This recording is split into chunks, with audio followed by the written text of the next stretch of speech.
नमस्कार, जनधारा छत्तीसगढ़ की इस खास बुलेटिन में आप सभी का स्वागत है। मैं हूं पंकज शर्मा। आइए शुरू करते हैं मेरे साथ खबरों का सिलसिला।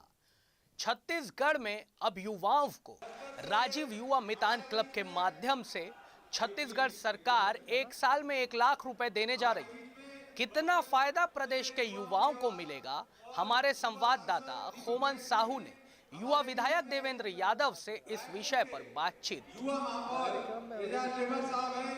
हमारे साथ बातचीत करने के लिए विधायक देवेंद्र यादव जी हैं। यादव जी, आज जो सम्मेलन हुआ, प्रदेश भर से पूरा युवा आए थे, कितना फायदा युवाओं को होने वाला है? देखिए, ऐसा है कि छत्तीसगढ़ की सरकार आदरणीय भूपेश बघेल जी के नेतृत्व में लगातार युवाओं के लिए बेहतर से बेहतर योजना ला रही है। भले वो सरकारी नौकरियों की बात हो या उनको स्वरोजगार देने की बात हो या उनको ट्रेन करके उनको अपने जीवन शैली को ऊपर बढ़ाने की बात हो, हर स्थिति परिस्थिति में भूपेश बघेल जी की सरकार कार्य कर रही है। राजीव युवा मितान जो योजना है वो भी एक अच्छी योजना है। लेकिन बीजेपी हमेशा आरोप ये लगाती रही है कि छत्तीसगढ़ सरकार ने युवाओं के लिए कुछ नहीं किया। पता नहीं, बीजेपी तो आप भी जानते होंगे कि किस आधार पे बोलती है। मैं तो आपके माध्यम से भारतीय जनता पार्टी के नेताओं से पूछता हूँ, उन्होंने क्या किया? सरकार की महत्वपूर्ण योजना है नरवा गरवा घुरवा बाड़ी। क्या लगता है जमीनी स्तर पर कितना फायदा आम लोगों को मिल पा रहा है इसका? देखिए, ऐसा है कि ये बहुत बड़े विचार से ये योजना का निर्माण हुआ है। बहुत शुक्रिया। तो ये थे देवेंद्र यादव, जिनका साफ तौर पर कहना है कि नरवा गरवा घुरवा बाड़ी जो योजना है वो निश्चित तौर पर जमीनी स्तर पर काम किया जा रहा है। साथ ही जो युवा सम्मेलन को लेकर कहा कि आने वाले दिनों में जो है युवाओं के लिए छत्तीसगढ़ सरकार बेहतर काम करेगी। कैमरा पर्सन होरीलाल साहू के साथ खोमन साहू, वीआईपी न्यूज़, रायपुर। और मुख्यमंत्री भूपेश बघेल ने आज अंतर्राष्ट्रीय वृद्धजन दिवस पर सभी बुजुर्गों के स्वस्थ और खुशहाल जीवन की कामना की है। मुख्यमंत्री ने अपने संदेश में कहा है कि बुजुर्ग परिवार और समाज की अमूल्य धरोहर है। वे जीवन भर परिवार और समाज को अपना अमूल्य योगदान देते हैं। उनके पास अनुभव का खजाना होता है जिससे वो सही राह दिखलाते हैं। बुजुर्गों की खुशी, स्वास्थ्य और सम्मान का पूरा ध्यान रखा जाना चाहिए। इधर बीते 2 दिनों से कांग्रेस में उथल पुथल साफ नजर आ रही है। मुख्यमंत्री भूपेश बघेल और स्वास्थ्य मंत्री टीएस सिंहदेव के बीच हुई तकरार अब खत्म होने का नाम नहीं ले रही। पिछले बार 30 विधायकों के साथ दिल्ली दौरे के बाद लगभग 15 विधायक फिर से दिल्ली गए हुए हैं। जानकारी यह है कि दिल्ली में कांग्रेस के राष्ट्रीय नेताओं से इन विधायकों की मुलाकात नहीं हो पाई है। सिर्फ कांग्रेस के प्रदेश प्रभारी पीएल पुनिया से इन्होंने फोन पर बातचीत की है। जानकारी के मुताबिक इनमें से ज्यादातर विधायक आज शाम राजधानी रायपुर वापस लौट रहे हैं। और प्रदेश में लगातार बढ़ते अपराधों के खिलाफ भारतीय जनता पार्टी की महिला मोर्चा आज से बड़ा प्रदर्शन करने जा रही है। महिला मोर्चा के कार्यकर्ता प्रदेश भर के जिला मुख्यालयों में लगातार 2 दिनों तक धरना प्रदर्शन करेंगे। आज रायपुर, धमतरी और कोंडागांव में यह प्रदर्शन किया जाएगा। इस दौरान महिला कार्यकर्ता काली पट्टी बांधकर बढ़ते अपराध के खिलाफ विरोध जताएंगे। चलिए रुक करते हैं हमारी सहयोगी शुभांगी का, जो हमें बताएगी छत्तीसगढ़ की 36 खबरें सुपरफास्ट अंदाज में। कांग्रेस में एक बार फिर से राहुल गांधी को राष्ट्रीय अध्यक्ष बनाने की मांग उठ रही है। जगदलपुर में हुई छत्तीसगढ़ युवा कांग्रेस की बैठक में राहुल गांधी को राष्ट्रीय अध्यक्ष बनाने के प्रस्ताव सर्वसम्मति से पास कर दिया गया है। इसके अलावा भी कई और विषयों पर चर्चा हुई। बैठक में पीसीसी चीफ मोहन मरकाम के अलावा यूथ कांग्रेस के राष्ट्रीय अध्यक्ष बीवी श्रीनिवास समेत तमाम नेता शामिल हुए। इस बैठक में राजीव गांधी युवा मितान क्लब के लिए मुख्यमंत्री भूपेश बघेल के प्रति धन्यवाद प्रस्ताव सर्वसम्मति से पारित किया गया। बैठक में कार्यकर्ताओं को संबोधित करते हुए मोहन मरकाम ने कहा कि युवा कांग्रेस पार्टी की रीढ़ की हड्डी है। आज छत्तीसगढ़ में पूरे बहुमत के साथ कांग्रेस की जो सरकार बनी है, इसमें युवा कांग्रेस का सबसे बड़ा योगदान रहा है। छत्तीसगढ़ कांग्रेस के 10 विधायकों ने पिछले कुछ दिनों से दिल्ली में डेरा डाला हुआ है। बताया जा रहा है कि ये विधायक मुख्यमंत्री भूपेश बघेल के करीबी हैं। ये विधायक अपने साथ 46 विधायकों के हस्ताक्षर वाला समर्थन पत्र भी ले गए हैं। इस नई कवायद से कांग्रेस की राजनीति में बेचैनी बढ़ी हुई है। दावा गुलाब कमरो, विनोद चंद्राकर और पारसनाथ राजवाड़े का भी किया जा रहा था। गुलाब कमरो ने रायपुर में होने की बात कही है। विनोद चंद्राकर ने कहा वे वैष्णो देवी की तीर्थ यात्रा पर गए थे और लौट रहे हैं। पारसनाथ राजवाड़े ने बताया कि उनकी मां के इलाज के सिलसिले में वे दिल्ली एम्स में आए हुए हैं। उनका विधायकों के किसी गुट से कोई संबंध नहीं है। सरगुजा के मैनपाट स्थित जामझरिया प्राथमिक स्कूल में एक दौर ऐसा था जब बच्चे स्कूल ही नहीं जाते थे, लेकिन इस स्कूल की हालत यहाँ के शिक्षकों ने मिलकर बदल डाली। शिक्षक अरविंद गुप्ता ने बताया, जब उनकी नियुक्ति पहाड़ की तराई पर बसे गांव जामझरिया में हुई तो कुछ कर दिखाने का जज्बा लिए पदभार ग्रहण किए। तब स्कूल में बच्चों की उपस्थिति ना के बराबर थी। ज्वाइन करने के अगले ही दिन वे सुबह गांव में बच्चों के पालकों से मिलने पहुंचे, जो अति पिछड़ी जनजाति मांझी मंझवार लोग हैं, जो मेहनती तो हैं पर शिक्षा के महत्व को नहीं समझते थे। अरविंद रोज पालकों से मिलते और उन्हें शिक्षा के महत्व को समझाते और बच्चों को रोजाना स्कूल भेजने प्रेरित करते। यह कार्य निरंतर जारी रहा जब तक कि बच्चों की उपस्थिति स्कूल में 100% नहीं हो गई।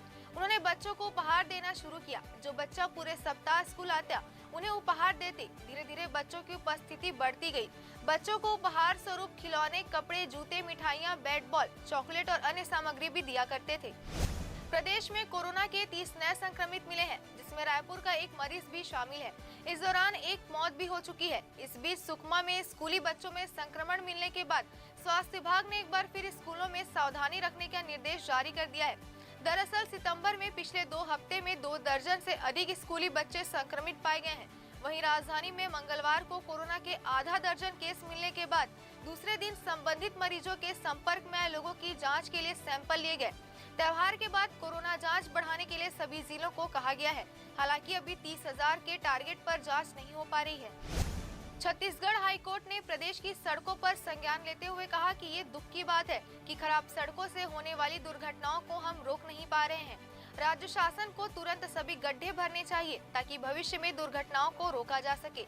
हाईकोर्ट ने शासन और एजेंसी को ये भी आदेश दिया है कि जिस सड़क में कार्य चल रहा हो उस सड़क में कार्य प्रारंभ होने की तारीख और कार्य पूर्ण होने की तारीख और जिस सड़क का टेंडर ही जारी न हुआ हो उसकी स्टेटस रिपोर्ट प्रस्तुत करें। हाईकोर्ट ने जनहित याचिकाओं पर यह संज्ञान लिया है। राजधानी में स्मार्ट सिटी 6 सड़कों को स्मार्ट रोड में बदलने की एक बड़ी योजना पर काम कर रहा है, लेकिन करीब 10 माह पहले बनाई गई ऑक्सीजोन को राजा तालाब से जोड़ने वाली शहर की पहली स्मार्ट सड़क बदहाल हो गई है।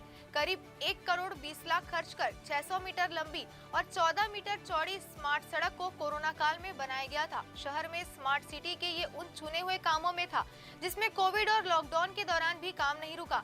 लॉकडाउन और स्थिति सामान्य होने के बाद स्मार्ट सिटी ने 24 नवंबर 2020 को सबसे पहले इसी काम का लोकार्पण किया था। स्मार्ट सिटी ने जब इस प्रोजेक्ट को लॉन्च किया था उस वक्त इसमें जो कंपोनेंट गिनवाए थे उनमें से एक भी काम यहाँ नहीं हो पाया था।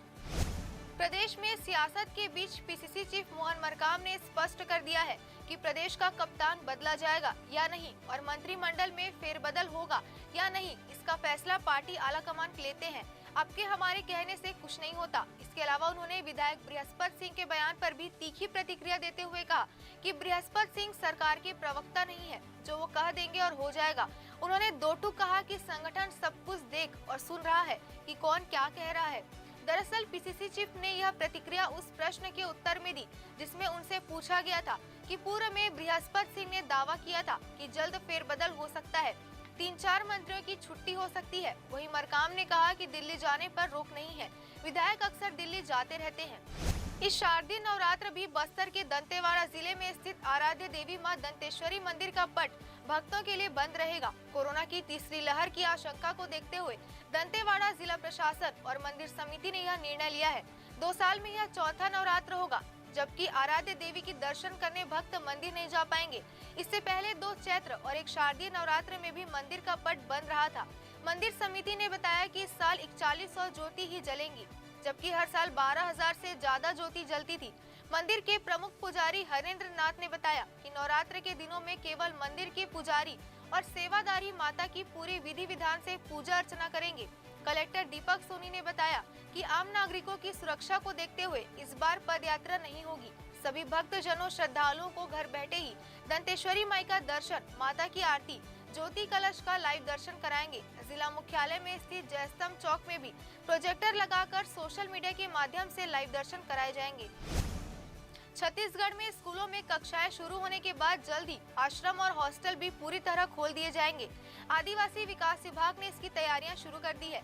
सरकार ने छात्रावास और आश्रमों को खोलने से पहले उनकी मरम्मत और साफ सफाई का निर्देश जारी किया है।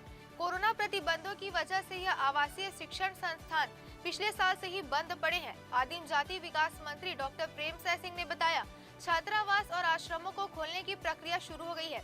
बस्तर क्षेत्र में यह सबसे पहले शुरू हुई है।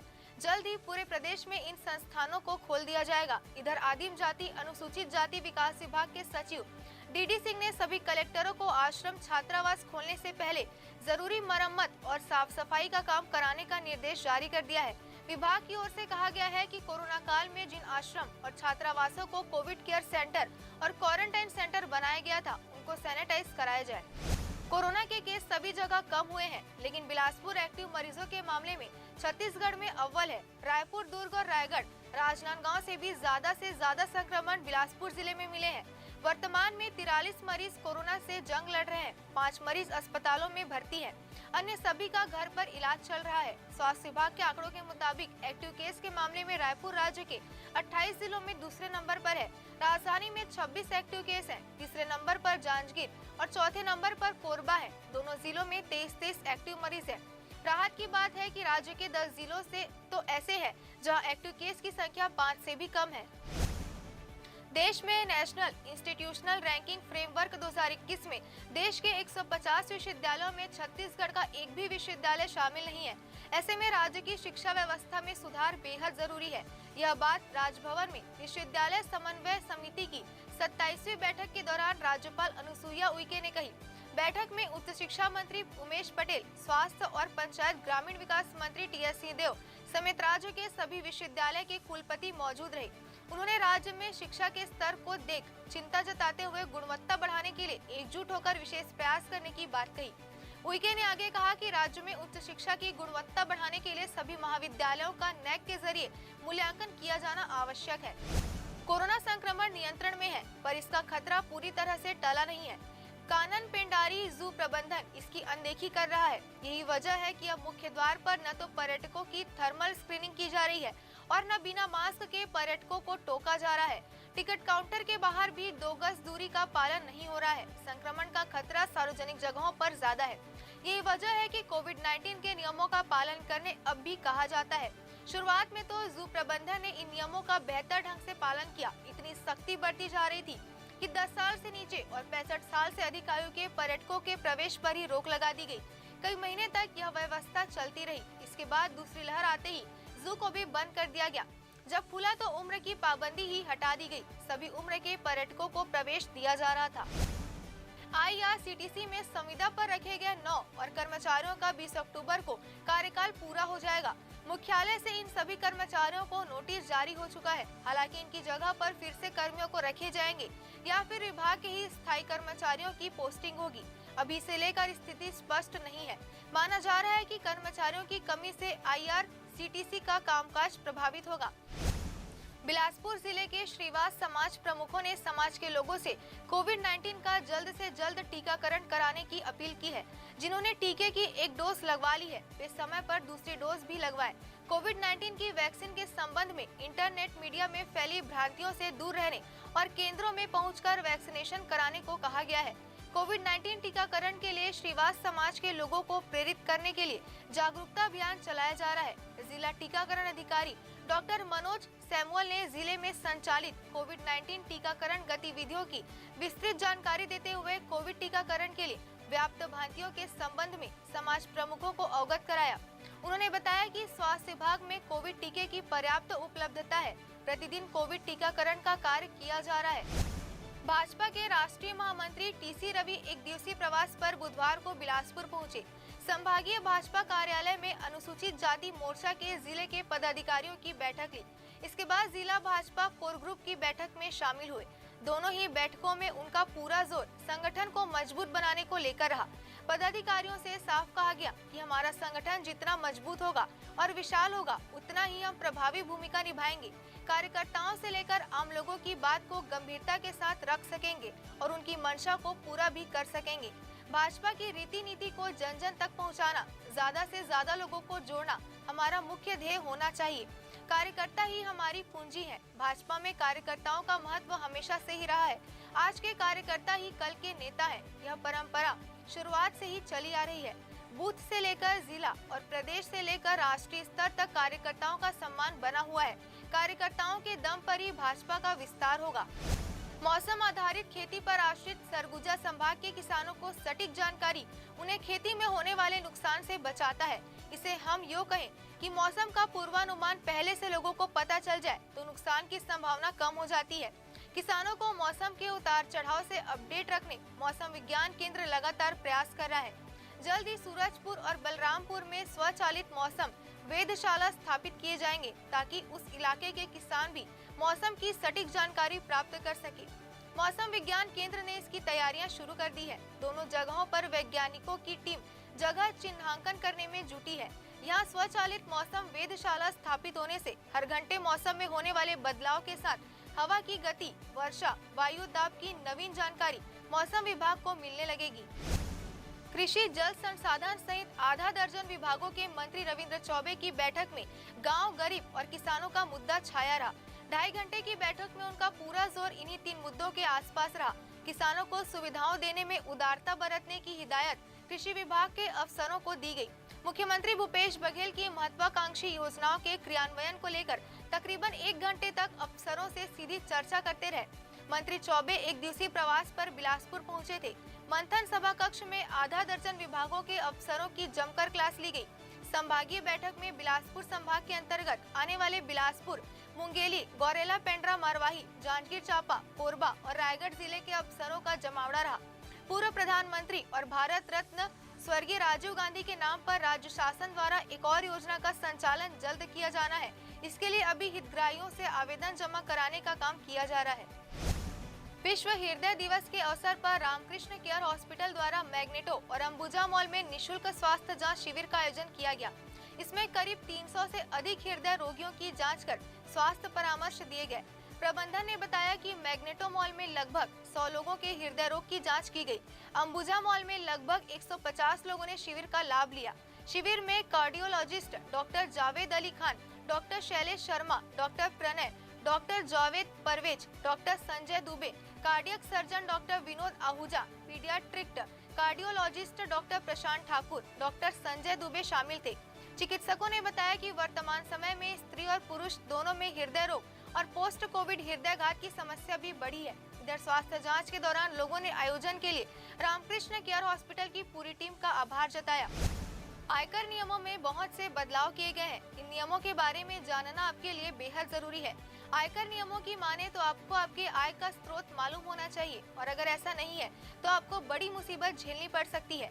इसे ऐसा भी समझ सकते हैं कि अगर आप शादी, पार्टी या कोई भी कार्यक्रम करते हैं तो इसमें अपनी इच्छानुसार खर्च भी करते हैं, लेकिन अब आपको यह ध्यान भी रखना होगा कि आपके पास आय के स्रोत की पूरी जानकारी हो। साथ ही शादी, पार्टी का पूरा खर्च आप अपने रिटर्न फाइल में भी दिखाएं। अगर ऐसा नहीं करते हैं और आयकर के घेरे में आ जाते हैं तो आपको 77.25% टैक्स देना पड़ेगा। छत्तीसगढ़ में पूर्ण शराबबंदी के लिए बनी सामाजिक संगठनों की पहली बैठक में पूर्ण शराबबंदी को लेकर सुझाव आए हैं।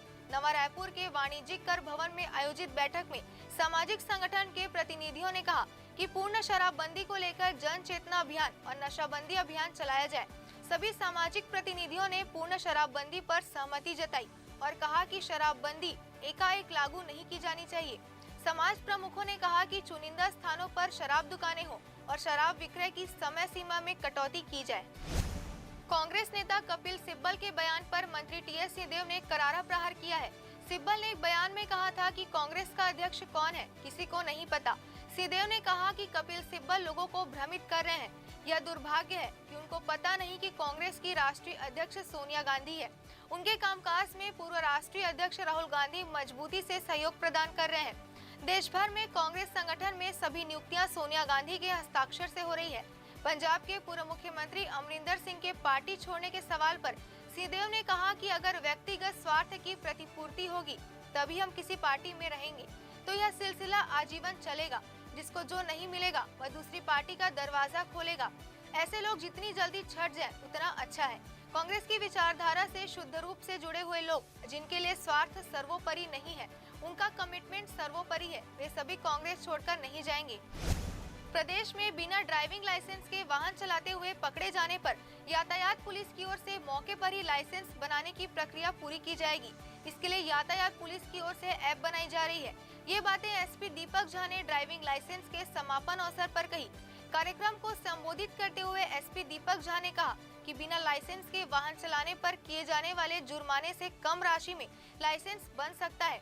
प्रक्रिया की जानकारी नहीं होने के कारण लोग लाइसेंस नहीं बनवाते। इसके लिए यातायात पुलिस परिवहन विभाग की ओर से शिविर लगाया गया। इसमें दोनों विभाग की ओर से सकारात्मक पहल की गई। एसपी यातायात रोहित बघेल ने बताया कि ड्राइविंग लाइसेंस, वाहन प्रदूषण और वाहन बीमा के लिए 22 सितंबर से पुराना बस स्टैंड और नेहरू चौक में शिविर लगाया गया। नवरात्र पर्व आते ही बड़ी संख्या में लोग व्रत रखते हैं।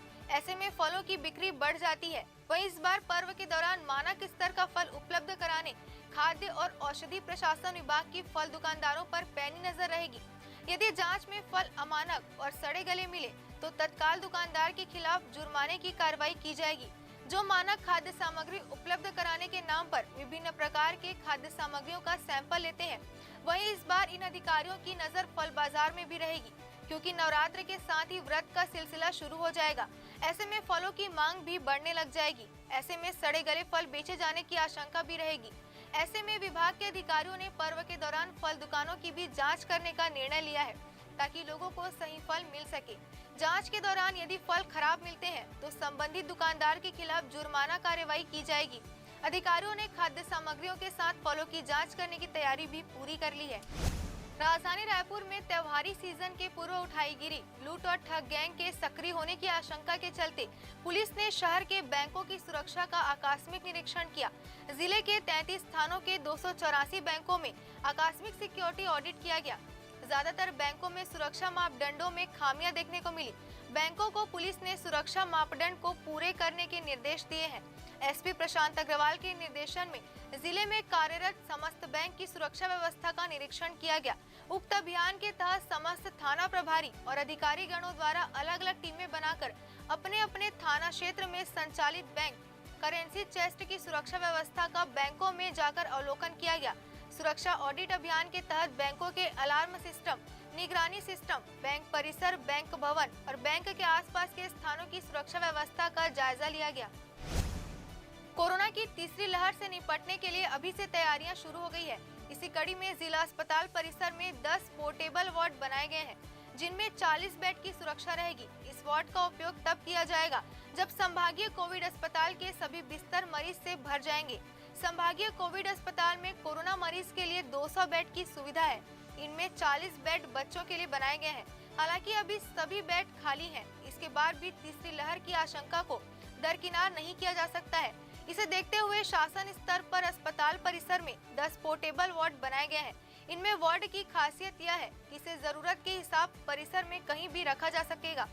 हर वार्ड में 4 बेड रहेंगे और सभी बेड में ऑक्सीजन सिलेंडर की सुविधा रहेगी। जिला अस्पताल प्रबंधन के मुताबिक अभी से इन वार्डों को तैयार करके रखा गया है। जैसे ही तीसरी लहर के दौरान स्थिति बिगड़ेगी, वैसे ही मरीजों को भर्ती करने के लिए इसका उपयोग किया जाएगा। अगली खबर कोंडागांव से है, जहां जिले में संचालित आशा एक उम्मीद की किरण संस्थान घरेलू महिलाओं के जीवन को रोशन कर रही है। जिनकी सीमाएं सिर्फ चूल्हे चौके तक ही सीमित थी, वे महिलाएं जो घर दहलीज को पार कर कुछ नया करने के लिए उत्सुक थी, लेकिन अब चाह कर भी उनके लिए अवसर उपलब्ध नहीं हो पा रहे थे। अब यही संस्था इन महिलाओं को सिलाई कार्य में प्रशिक्षित कर स्वरोजगार के लिए प्रोत्साहित कर रही है। संस्था का उद्देश्य न केवल इनको प्रशिक्षित करना है, बल्कि उन्हें अपने स्तर पर लघु उद्यम स्थापित करने में भी मदद करना है। परियोजना से जुड़ी प्रशिक्षक वेदिका पांडे ने इस संबंध में बताया कि वर्तमान में इस प्रोजेक्ट में 150 महिलाएं जुड़ी हुई है। इनमें जिला मुख्यालय के अलावा आसपास के गांव की महिलाएं भी पूरे उत्साह से अपने इस नए कार्य को सफलतापूर्वक अंजाम दे रही है। बंगाल की खाड़ी में उठे चक्रवाती तूफान के कारण पिछले 3 दिनों से बस्तर में अस्त व्यस्त रही रेल यात्रा सेवा बुधवार को पटरी पर लौट आई है। भुवनेश्वर जगदलपुर हीराखंड एक्सप्रेस, राउरकेला जगदलपुर एक्सप्रेस और Visakhapatnam Kirandul special express train निर्धारित समय पर आकर गंतव्य के लिए रवाना हुई। यात्री ट्रेनों का संचालन शुरू होने से लोगों ने राहत की सांस ली है। यात्री ट्रेनों का संचालन शुरू होने पर बुधवार को इन ट्रेनों में यहां से 200 से अधिक यात्री सफर पर रवाना हुए। विदित हो कि वर्तमान में यहाँ 3 यात्री ट्रेनें संचालित हो रही है। 2 अक्टूबर से Visakhapatnam Kirandul special night express का संचालन भी शुरू होने जा रहा है। यह गाड़ी सप्ताह में अभी 2 दिन चलाई जाएगी। शासन की योजना का लाभ लेकर गुंडरदेही विकास खंड के ग्राम परसतराई का कृषक चंद्रहास देवांगन अच्छी आमदनी अर्जित कर रहा है। कृषक ने अपनी आमदनी का जरिया मत्स्य पालन को बनाया, जिससे वह लगभग 8 लाख रुपए वार्षिक आमदनी प्राप्त कर रहा है। मत्स्य पालन विभाग के अधिकारियों ने बताया कि कृषक द्वारा वर्ष 2018 और 19 में 3.18 हेक्टेयर भूमि 10 वर्ष हेतु लीज पर लेकर मत्स्य विभाग द्वारा संचालित राष्ट्रीय कृषि विकास योजना के अंतर्गत 2 हेक्टेयर में तालाब निर्माण करवाया गया, जिसके लिए उन्हें मत्स्य पालन विभाग द्वारा 4,80,000 रुपए अनुदान प्रदान किया गया। तत्पश्चात कृषक ने उक्त तालाब में मत्स्य पालन शुरू किया। उन्होंने बताया कि वर्तमान में कृषक द्वारा तालाब में मत्स्य पालन और बीज उत्पादन किया जा रहा है। इससे वह लगभग 8 लाख रुपए वार्षिक आमदनी अर्जित कर लेता है। मत्स्य पालन से होने वाली आमदनी से कृषक और उसका परिवार काफी खुश है।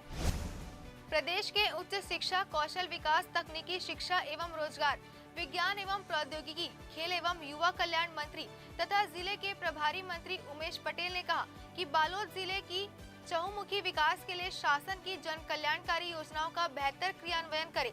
प्रभारी मंत्री पटेल संयुक्त जिला कार्यालय के सभा कक्ष में आयोजित बैठक में जिला स्तरीय अधिकारियों को निर्देशित कर रहे थे। उन्होंने बैठक में विभिन्न विभागों द्वारा संचालित शासन की महत्वाकांक्षी जन कल्याणकारी योजनाओं की प्रगति की समीक्षा की और योजनाओं के बेहतर तरीके से क्रियान्वयन करने के निर्देश दिए। बैठक में प्रदेश की महिला एवं बाल विकास तथा समाज कल्याण मंत्री अनिला भेड़िया, संसदीय सचिव और गुंडरदेही विधानसभा क्षेत्र के विधायक कुंवर सिंह निषाद, संजारी बालोद विधानसभा क्षेत्र के विधायक संगीता सिन्हा, जिला पंचायत की अध्यक्ष सोना देवी देशलहरा, कलेक्टर जनमेजय महोबे, पुलिस अधीक्षक सदानंद कुमार सहित जिला स्तरीय अधिकारी मौजूद रहे। आजादी के अमृत महोत्सव के तहत 30 सितंबर को इंद्रावती टाइगर रिजर्व बीजापुर द्वारा बाघ संरक्षण जागरूकता रैली का आयोजन किया गया। उक्त रैली इंद्रावती टाइगर रिजर्व कार्यालय से कलेक्टोरेट तक निकाली गई, जिसमें स्कूल कॉलेज के छात्र छात्राओं सहित गणमान्य नागरिक, जनप्रतिनिधि और अधिकारी कर्मचारी सम्मिलित हुए।